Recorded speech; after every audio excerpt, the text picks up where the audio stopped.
Hello and welcome to United Report. This is your home for all the latest Manchester United news, match updates, transfer stories, and in-depth analysis. Stay connected and never miss a moment. Subscribe now to stay ahead with everything happening at Old Trafford. Manchester United have explained that their latest round of redundancies, which will see up to 200 employees lose their jobs, is being made to make the club profitable again. And while Sir Jim Ratcliffe's Ineos are also planning to shut the staff canteen and serve the club fruit, club chiefs have made it clear that a complete restructuring of the club is to stop the business from being a loss-making entity. United have failed to turn a profit in the past 5 years, with the first team slump contributing to a significant drop in broadcast revenue. Their absence from the Champions League is also costing them matchday and commercial revenue. A meeting with staff, led by Chief Executive Omar Barada, took place early on Monday, with the club confirming its plans to trim the staff further, having culled 250 roles last year. He said it will make the club more lean, agile, and financially sustainable. And the club followed that up with a statement.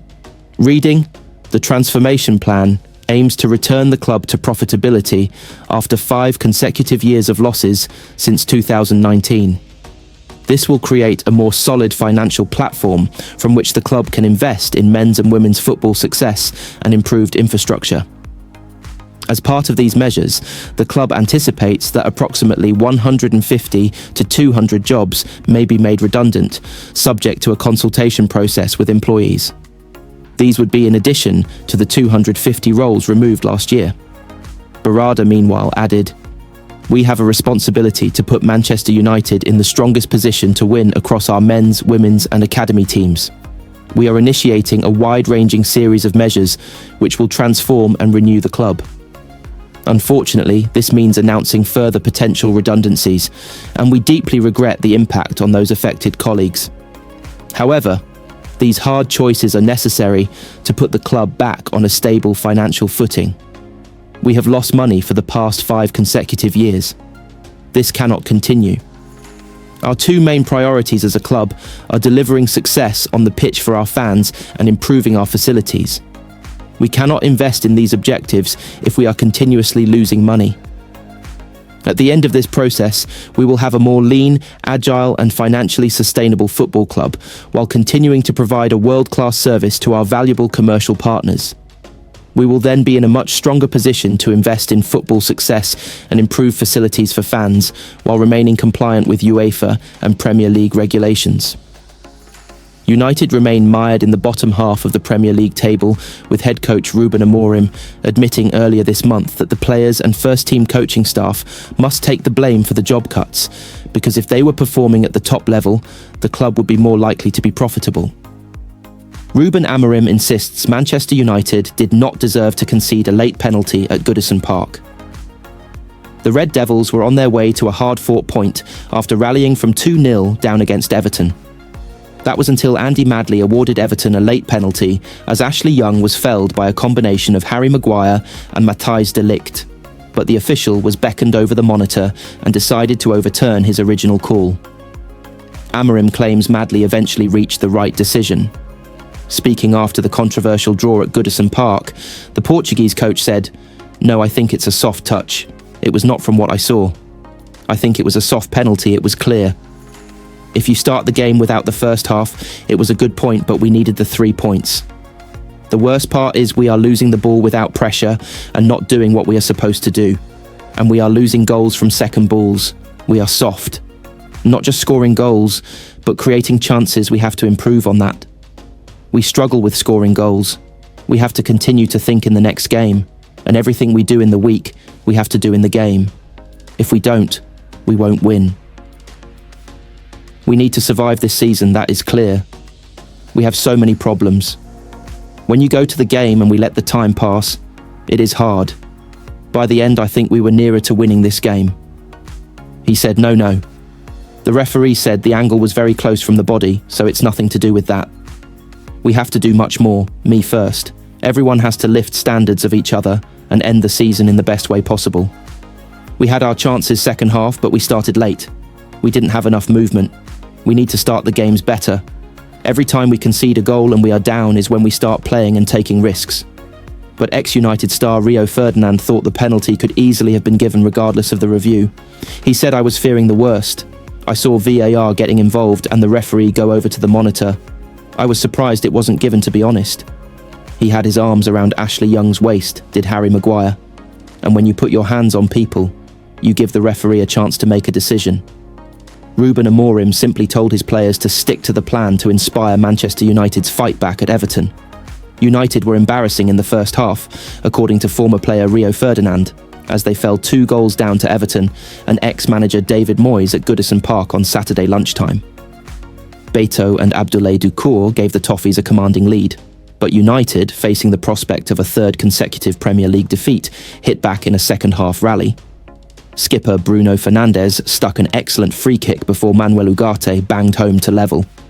Reflecting on United's shaky start and spirited recovery, Fernandes told TNT Sports, "We had our chances in the second half, but the problem was we started the game too late.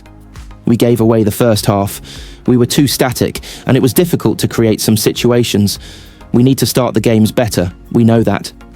We spoke at half-time about how we can't, every time we concede a goal, be down. It is the only time that we start. We need to start games like that. We are in a situation where we need to win games and create chances to score goals." Fernandes then disclosed what Amorim hammered home during the break, sticking to the plan. "The manager was very upset with us. We had to try and stick to the plan and to try and make it work. Even if things are not going well, we have to stick to what our ideas are, and that is what we did in the second half. We had much more freedom, much more movement. We were 2-0 down and had nothing to lose, and we got more into the game." United also had a late VAR overturn to thank for coming away from a final match at Goodison with a point. Bruno Fernandes insisted Andy Madley's decision to overturn a late penalty for Everton was the right call, as Manchester United escaped Goodison Park with a point. United were heading for their 3rd successive Premier League defeat when Fernandes netted a brilliant free kick with 20 minutes to go. He then took the free kick, which led to Manuel Ugarte scoring a remarkable equaliser with 10 minutes remaining. But Everton looked to have been given the chance to win it at the death when Ashley Young was brought down by a combination of Matthijs de Ligt and Harry Maguire. Madley immediately awarded a penalty, but the decision came under VAR review. Madley was directed to the pitchside monitor and opted to overturn his call. The home crowd and Everton's players were left furious, but Fernandes insisted that Madley made the right decision to disallow the spot kick. He told TNT Sports, no. The referee said the angle was very close from the body, so it's nothing to do with that. We have to do much more, me first. Everyone has to lift standards of each other and end the season in the best way possible. We had our chances second half, but we started late. We didn't have enough movement. We need to start the games better. Every time we concede a goal and we are down is when we start playing and taking risks. The Premier League released a statement confirming why Madley had overturned his call. They revealed VAR official Matt Donoghue had played a key role in the decision. The statement read, "VAR checked the referee's call of penalty to Everton for a challenge by Maguire on Young and deemed that no foul had been committed and recommended an on-field review. The referee overturned the original decision and play restarted with an indirect free kick." United boss Ruben Amorim agreed with Fernandes that the decision to overturn the penalty was the right call. He insisted that it would have been a soft spot kick if Madley stuck to his original call. Amorim told TNT Sports, "No, I think it's a soft touch. It was not from what I saw. I think it was a soft penalty. It was clear. If you start the game without the first half, it was a good point, but we needed the 3 points.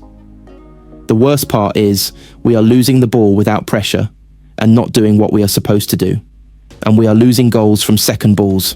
We are soft. Not just scoring goals, but creating chances. We have to improve on that. We struggle with scoring goals. We have to continue to think in the next game.